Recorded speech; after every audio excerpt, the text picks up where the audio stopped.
there, Plow and Pantry people. I'm Alicia if you're new here, and today I am restocking some of my bulk homemade seasoning mixes that I like to use. I did this video once before with some of the same ones I'm doing today, some different ones. I needed to refill a lot of what I have though, and so I'm just doing everything I need, whether I've done it before in a video or not. But I did do, in my former video, I did do something I'm not doing today that's very popular, which is my ranch dressing mix. So I will link that video for you in an iCard in case you're interested in the things I made in that video. Made my own chili powder mix, taco seasoning. I'm doing the taco seasoning today.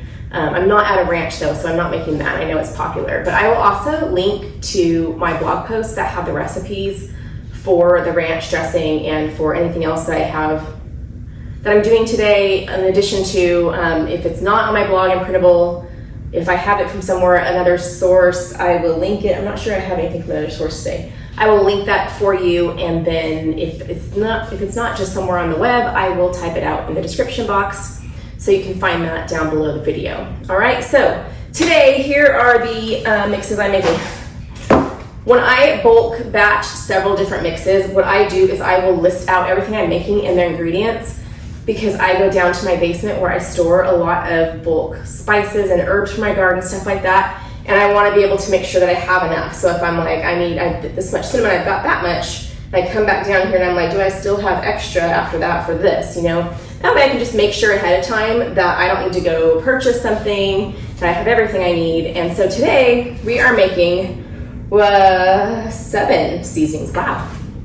I'm making pumpkin pie spice. That is something I don't use that often, so I only make it once a year. And I used some in a recent video where I made fall harvest cookies, our favorite delicious cookies, and I am out of it now. So we're coming into the baking season, I need pumpkin pie spice. So I'll be making that. I'm making some more taco seasoning. I use that a lot, not for tacos, but for a lot of different things. And so I go through that pretty quick, like my ranch. Making onion soup mix, like the dry onion soup mix. I don't use that to make soup. I use that in my roast recipe, so I am making some of that to use. I am making Italian dressing mix and zesty Italian dressing mix, 2 different things. I never really use those to make salad dressing. I use the zesty Italian for a recipe we like. It's the Cafe Rio chicken. It's a crock pot recipe, and I make it just for that. I don't buy it. And the Italian dressing, that's in a lot of recipes too, you know, that asks for like a packet of this or a tablespoon of this. And so I prefer really to make my own seasonings. Mixes are pretty easy to make. Most of them use stuff you already have in your spice cabinet. And not only does it save a lot of money, but when you get mixes pre-done in the store, there's often additives to them, like anti-caking agents and things for freshness that you don't have to worry about when you're making it at home. So just a bonus. Mostly I just do it because I don't like going to the store and paying, $2 for a little packet of ranch. It's like 2 tablespoons. It's insane. Anyways, where did I leave off? We're making pumpkin pie spice taco, onion soup, Italian, zesty Italian, Azure. This is something I only started making in the last 2 years because I came across a crock pot roast recipe I like. I don't like au jus sandwiches. The crock pot roast though uses a packet of it, and the first time I made it, I bought the packet because I wasn't gonna make the seasoning for something I'm only gonna use once, but we fell in love with that, and I now make that all the time. It's one of our repeat dinners, and so I found a recipe. I went through like 4 different recipes and found one I liked. It needed a little bit of altering, but I am now making au jus. So that is something I'm making today because I'm out of that. I'm also gonna make some homemade complete pancake mix, the stuff that you just add water to. So those are our 7 items today. We're gonna get started with pumpkin pie spice. And I got out a couple clear glass bowls just so you can see while I'm mixing, but I don't use those a lot, so I don't have that many. So I'm gonna have to wash and reuse a lot of things. Okay, the pumpkin pie spice I'm actually not gonna mix in a bowl. I'm gonna put it straight into a jar because I don't make that much because I don't use a ton of it. Like I said, I pretty much only use it this time of year, and so 1 batch is enough for the year. I did go down, if you're looking at like all this stuff, I did go down to the basement and get all of the spices except for stuff I knew I had enough of up here in the cabinet. And sometimes I know I have enough in the cabinet, but I don't want to use it all and have to refill, so I did that. So I got all of my homegrown seasonings, my store-bought seasonings, everything I need should be here. This is my basement shopping basket. And I'm gonna get started on the pumpkin pie spice mix. I'm gonna put that straight in a jar because it's a really small batch. So I'm just gonna put it straight in here and shake it up. For most things, I guess you could put them all just straight in a jar and shake them up, but some of them, I just like to really mix them really well. This one I think will get mixed well enough in here that there'll be plenty of extra space for it to do that. So let me get some measuring spoons. I'm pretty much only gonna need tablespoons and teaspoons for this. And I put, in my drawer, I have like a big mix of little measuring spoons because I cook a lot, and so I don't ever want to have to be like, oh, my quarter teaspoon is dirty, I need to clean it to use it. I just grab another one from the thing. I will reuse a lot of these today anyway, so. Okay, so I'm starting with 3 tablespoons of cinnamon. And I knew this didn't have enough, so I brought my big, I love these square spice jars from Trader Joe's, but I don't keep buying it. I just keep refilling. I buy it at Costco and refill. Or I think when this is almost empty, I actually have some from Azure downstairs, and I just refill my jar that stays up here, my smaller one. So 3 tablespoons of cinnamon for the pumpkin pie spice. Get all my tablespoons here. I'm gonna use my big. I thought while I had it up here, I would refill that. 1, 2. It's kind of hard to get down the bottom. 3 tablespoons of that. It's gonna be a mess by the time I'm done. If you are new to watching me cook, I like to clean things up as I go. And so when I do big projects like this where it's easier just get it all out, leave it out, because I'm gonna use some of the things more than once, it's kind of hard on me mentally to leave it out, but we're gonna do it because it's easier. I'm doing 2 teaspoons of ginger, ground ginger. I might have to refill this. Oh no, okay. It's 2 teaspoons of that, got a tiny bit left. 2 teaspoons of nutmeg. Nutmeg is my favorite baking spice. I put it in a lot of things that don't call for it, just because I love it so much. And a half teaspoon of cloves, ground cloves. I'm gonna have to I got these spice tins like 16 years ago, and they're still going strong, but they are not, I didn't half teaspoon. Some of the spices that have a little more oil in them are harder, like the lids start to get kind of tight and sticky, and it doesn't matter how much I clean them, it seems like they're still gonna be that way. One of these days when I remodel my kitchen, which won't be forever, I have planned like what I want to do with my spices. So someday, I'm gonna do a half teaspoon of allspice.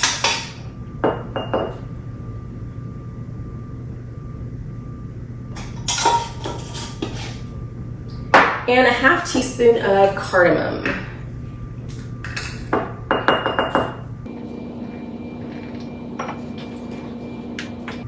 And that is all that goes into my pumpkin pie spice mix.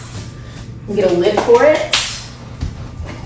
This is what I like to use old canning lids for. Like if I can something, you're not supposed to reuse the lid for canning itself, but you can reuse it. I use them for like storing my herbs, making spices like this. So this is pumpkin pie.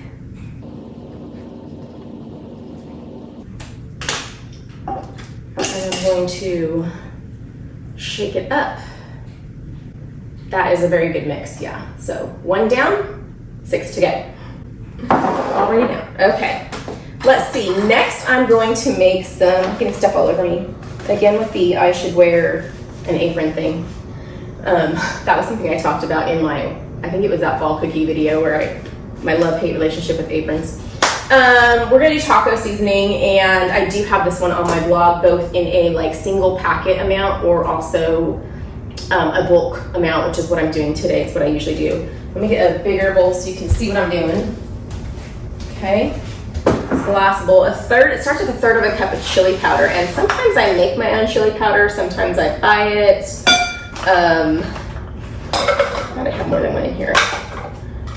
See, I wasn't sure if I had enough. And so I was looking for more, and I found this little bit is left over from something I made a long time ago. And this I bought from Azure. I like mild chili powder. You can use a spicier one if that's what you like in your tacos. I need a 1/3 cup measure. I'm gonna go ahead and grab my quarter because I think I need it later. 1/3 of a cup of chili powder. So I have plenty.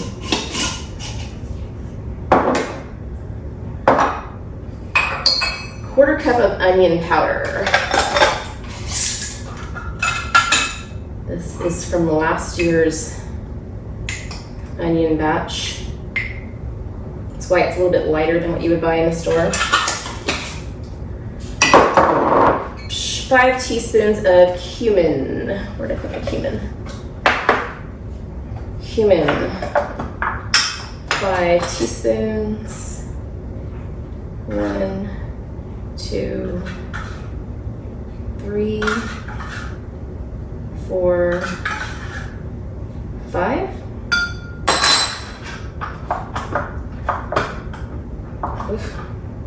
5 teaspoons of garlic powder. This is also from last year's garden. I might get to finish using up some of last year's seasonings today. You know, another advantage of making your own seasoning mixes is you can make them a little bit different if you like. If you want a stronger garlic taste or onion taste or less, you can alter it that way. It's really easy to do. Nothing says that it has to be a certain way. You have to have it just like the store. 5 teaspoons of paprika.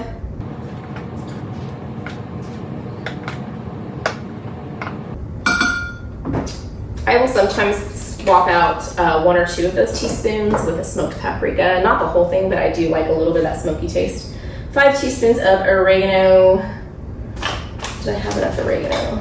Where's the oregano? Oregano.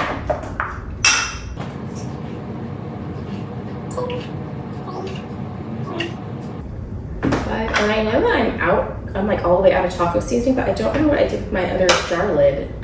The jar got washed. I don't know where the lid is, so I'll have to get a new one. And then salt. Oh, I'll bring salt and pepper over because I will need those for a lot of these.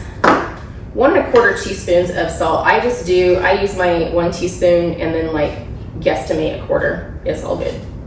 Okay. And that is what we're ending up with. That we'll mix. And so I'm gonna get a metal spoon, and I'm just gonna go ahead and get more jars out all at once here. Most of these I will store in a quart or pint jar. A lot of them in pints, but some of them, like I do my ranch in a quart jar just because we go through ranch so fast. I use it in a lot of recipes, so I do that in a quart batch, and the pancake mix in a quart batch because you make a lot of that at one time. All right, this is pretty well mixed. Grab a jar, funnel. Canning funnels are the best funnels in the world with that wider base. And I'm trying to remember, I always write at the top of my jar what amount to use to replace a packet. I'm pretty sure you use 2 tablespoons of the taco seasoning mix, but I will double check my recipe and I will write it down on the screen for you.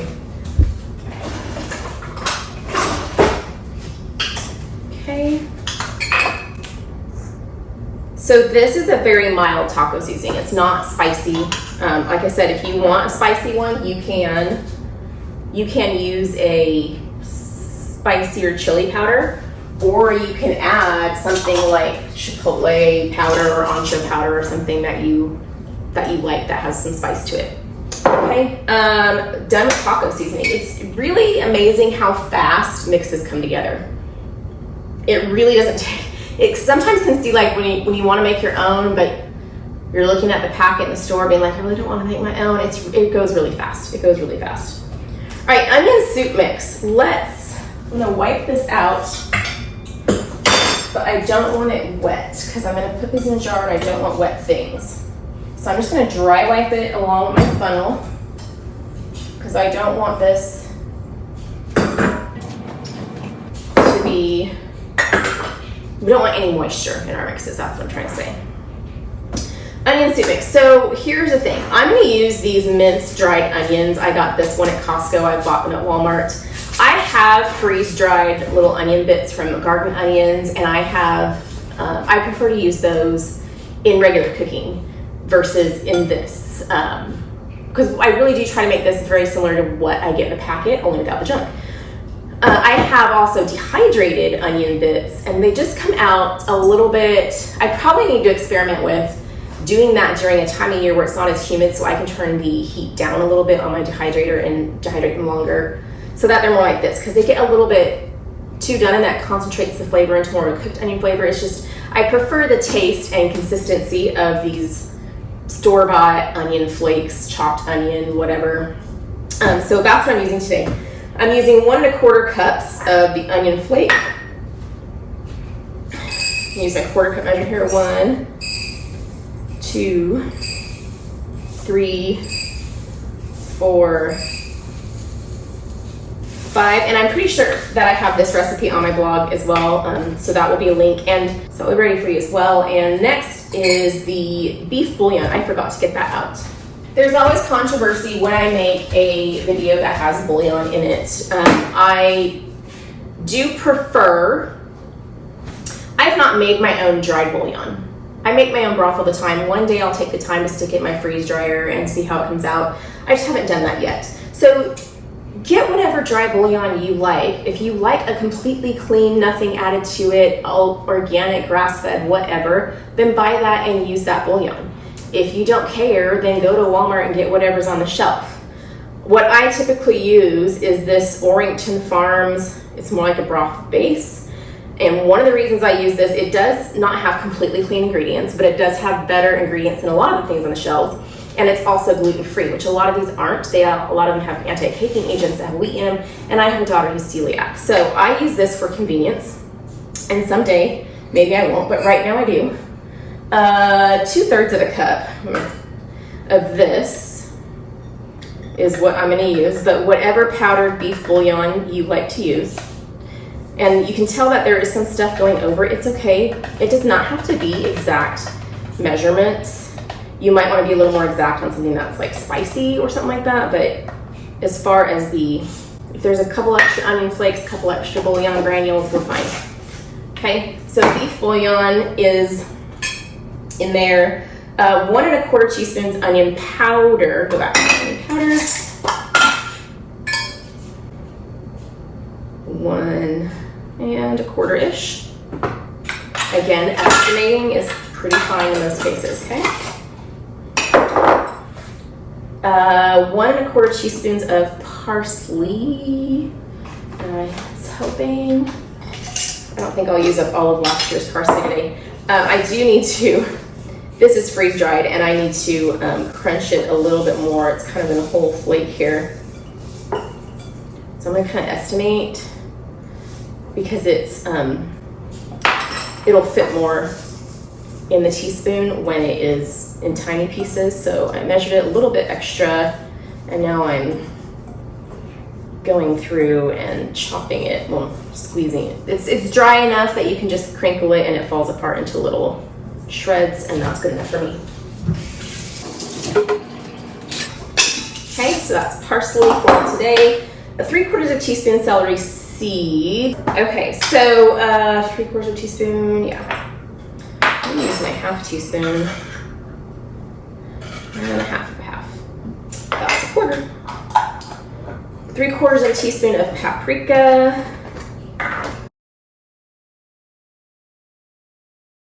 3/4 teaspoon. And 3/4 teaspoon of black pepper. Normally, if you make your own, if you find a onion soup mix recipe online, you might have some salt. I don't add the salt, even though I love salt, because the bouillon has a lot of salt in it. So I can always add salt to whatever dish I'm using this for if I need to. So this recipe makes quite a bit. To use this, I use 1/4 of a cup equals 1 packet of onion soup, dry onion soup mix like you would find in the store. And even though there are some additives in the bouillon that I don't like, there's less in here total with that than if I had just bought the packet in the store. That always has more in it than when you have one item that has some in it. I'm gonna get a bigger jar for this.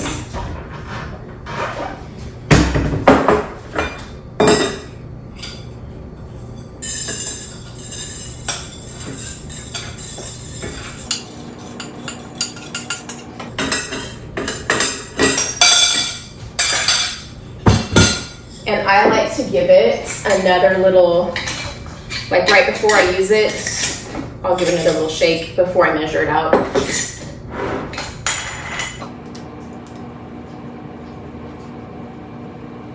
Put the date I made it. And we have another one down. 3 down. Okay, next up is Italian dressing. And this is the regular Italian dressing that you would mix with vinegar, oil, a little bit of water, and it would be salad dressing. I don't know how much cheese. I'll put at the bottom how much to use if you're making actual dressing. I don't use it for that. I use it for recipes like crock pot recipes mainly, or Instant Pot recipes that say, you know, use a packet of Italian dressing mix. That's what I use it for. So I'm starting with 1.5 teaspoons of garlic powder, 1.5-ish, and a tablespoon of onion powder. This had cinnamon last, so I'm gonna wipe it out. 2 tablespoons of oregano. Do I have enough? That's the question. Yes, I do. Oregano. A tablespoon of parsley. Crunch, crunch, crunch. I'll make it a heaping tablespoon.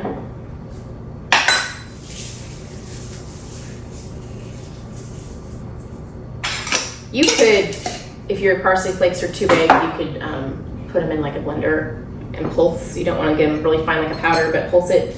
A tablespoon of sugar. I need to grab my sugar, which that's about all I have left in here.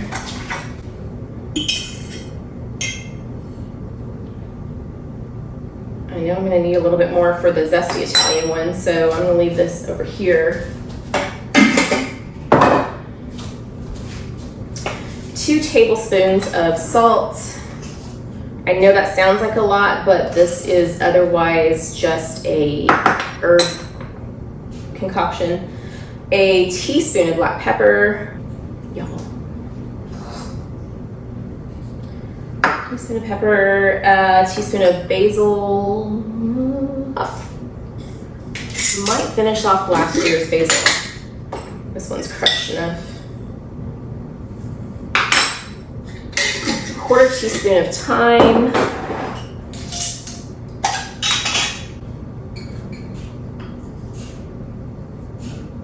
It's so fun to use dried herbs from the garden that you grew, that you just know. It's just fun. It's fun to just actually use what you grew. You know what I mean? Okay, celery leaf. Okay, the recipe that I used originally called for celery leaf, and I don't ever find celery leaf in the store. You can dry celery leaves from a stalk of celery and use those. I have in the past, I just don't have that today. What I'm gonna do is use celery seed. And my recipe calls for 1/2 teaspoon of celery leaf, but celery seed is a lot stronger. So I'm not gonna use 1/2 teaspoon. I'm gonna use like 1/4 teaspoon. And then that is all for the Italian dressing mix. And I need a smaller jar for that.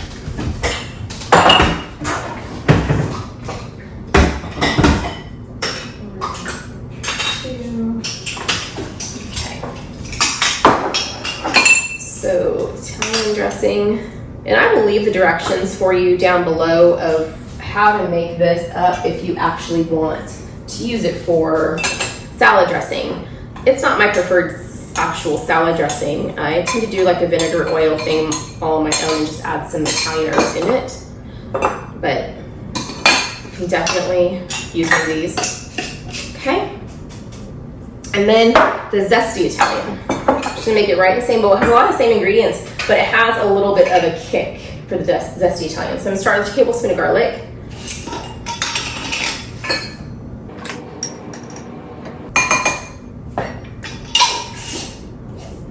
And I'm going to add a tablespoon of onion.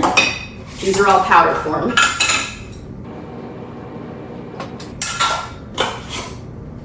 And a tablespoon of sugar. And I'm pretty sure that what's left here is slightly less than a tablespoon, and I am okay with it being scant.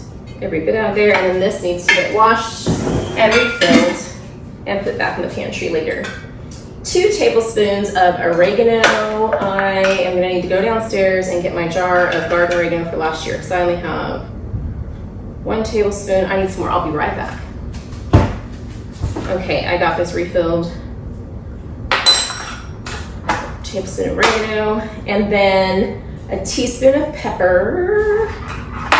You can use white pepper if you don't want the black flakes, that's fine, I don't care. A teaspoon of thyme.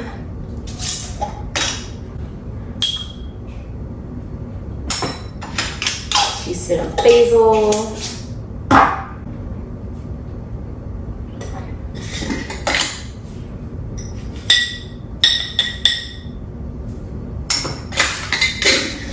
Teaspoon of parsley. I really should have prepped this by crushing up this whole jar. My apologies.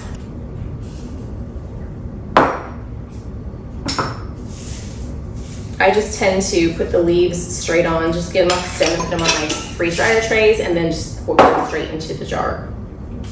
Basil, parsley, celery salt, different than celery seed. I'm doing a 1/4 teaspoon of that. So I'll do half of my half here. One of these days I'll make my own celery salt. I'm just not sure it's worth it because I rarely use it. And then what gives that zesty Italian its zestiness is Cajun seasoning. Where is that? I know that I got my Cajun seasoning out. It's hiding behind my whole milk. Okay. So I'm gonna put in 2 tablespoons of Cajun seasoning. It's zesty Italian is really just Italian with a little bit of a kick. This is what I use in that, I'm pretty sure this is what I use in that Cafe Rio chicken. We make sandwiches out of it. That's how we roll. That is the last thing in here. So this gets mixed well. Get a label for it. And then you don't need to buy that packet either.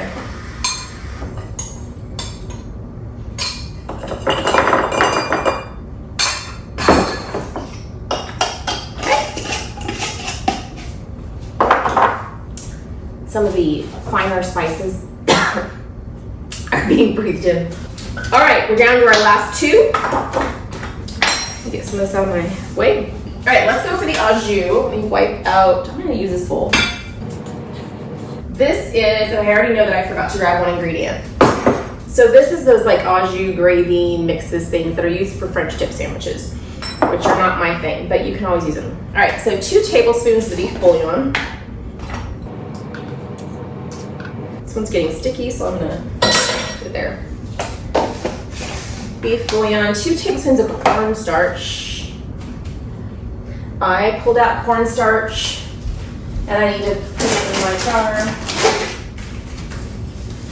So I bought this from Azure recently, the gluten-free organic cornstarch, and I normally have this in a jar in my cabinet, but I was out, so I'm pulling straight from this. And then when I'm done cleaning up here, well, as part of cleaning up here, I'll put this in the jar in my pantry because I really don't find these types of packages very easy to use. 2 tablespoons, I need another tablespoon measure. 2 tablespoons of cornstarch. 2 teaspoons of onion powder. I'm just trying to, let's set this over here so I don't accidentally knock it over. and make even further mess than I already have.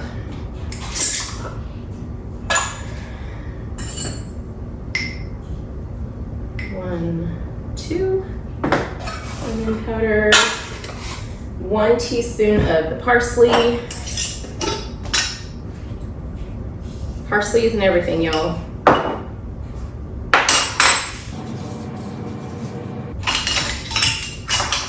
An 1/8 of a teaspoon pepper. I'm just gonna do like a 2-finger pinch.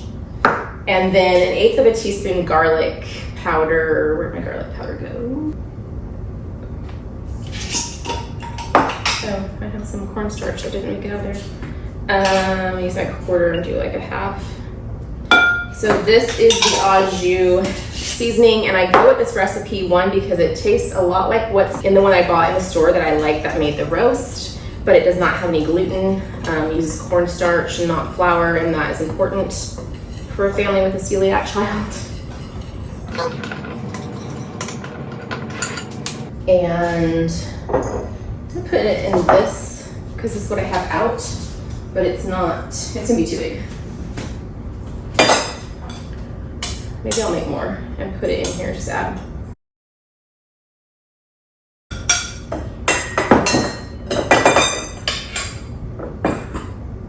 I think I am gonna do that. I think I'm gonna make more. I thought, did I not batch this recipe like I thought I did?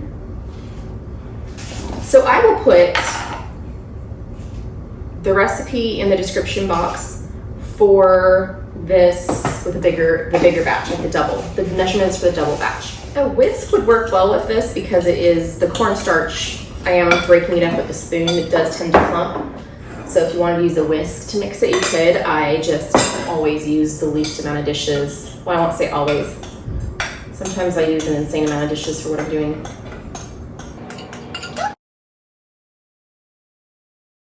I'm going to actually clean out that bowl to make the pancake mix because that has a lot of savory ingredients in it right now, and I'm going over to the pancake land and it's not going to be the same. So I'm going to rinse and thoroughly dry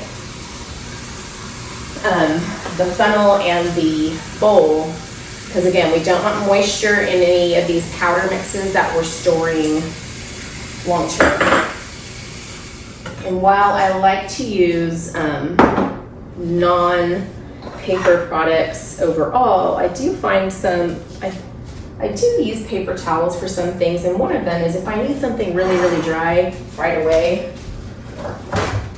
I find that it works better for soaking up those last remnants of moisture than a dish towel does. I've tried a lot of different dish towels and I struggle with that, like if I need it right away. Okay. So the pancake mix. Now I have to tell you that I don't actually use this to make pancakes. I make flour, hold on. Okay, so pancake mix. This is one of those complete mixes that you just add water to. And I have to admit that I don't make it. I like to fluff up my flour before I use it. I don't use this to make pancakes. You totally could. You totally could.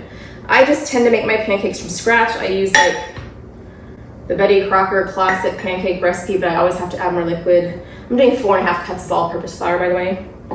What I use this for is those little, any recipe that calls for complete pancake mix. There are a lot of savory muffin recipes that do that. I like to use these for those little, what are they called, like McGriddle muffins. They've got sausage and egg and maple in them. That's what I use that for. So that's, go through this and eyeball the half of that, and that's fine. Again, I should wear aprons. So 4.5 cups of flour, that's regular all-purpose flour. I have done the 1-to-1 Bob's Red Mill gluten-free flour, it works fine. 3/4 of a cup of dry milk. Now this is where you can do something different. If you want to go to your regular grocery store and get the dry milk that's always there in the baking section on the shelf, you can do that. There's things I learned a long time ago about specifically the non-fat dry milk that I didn't like, and so I have been ordering for a while this whole milk powder from Azure. I could probably make this myself too. It is just milk. That's all that's in here, and it's not been altered. It is, you can do the thing where you reconstitute this and turn this into milk. A quarter cup of milk powder with a cup of water, makes a cup of milk. This is whole milk, which is what I prefer. Sounds backwards to how, like everything we're talking growing up, but I prefer whole milk for health reasons. But this is what I use for this. Anything that's a complete thing that we're using milk powders that you don't have to store it with milk, but you want milk in the final recipe, so you just want to add water. That's what you're using it for. This is also good for hot cocoa mixes, stuff like that. 3/4 of a cup dry milk. And I knew I was going to need a bigger bowl to mix this well, but I don't have any bigger bowls that are clear so that you can see. I definitely have bigger bowls that are stainless steel. Milk powder, 1/3 of a cup of sugar. 1/3 of a cup of sugar. Where's my third measure? Here it is.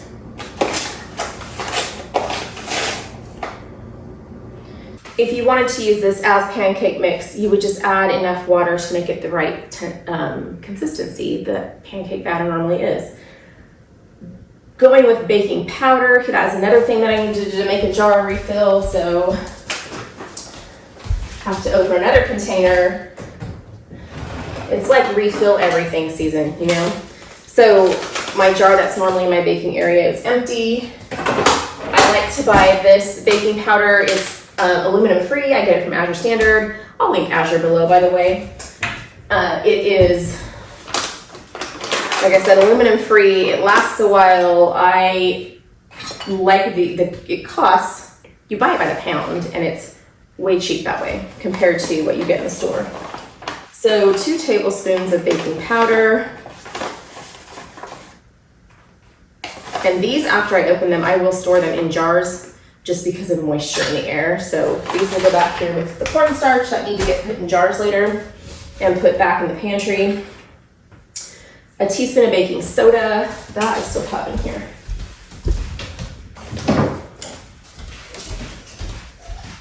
Get a clean teaspoon of baking soda. Okay, and then 1.5 teaspoons of salt, and that is it.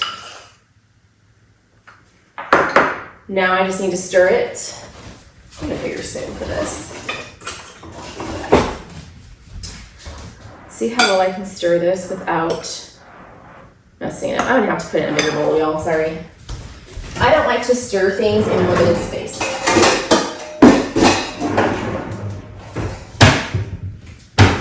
When I'm gonna have to stir something, I like to put it in a much bigger container. It's just a lot easier that way.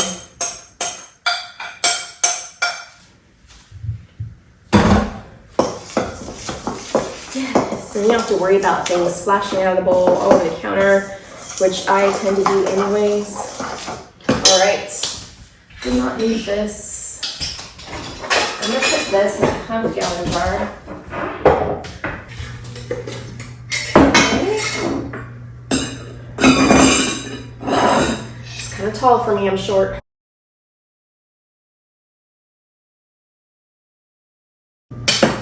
This amount fits perfectly in the half-gallon jar. So you can make a bigger batch of this.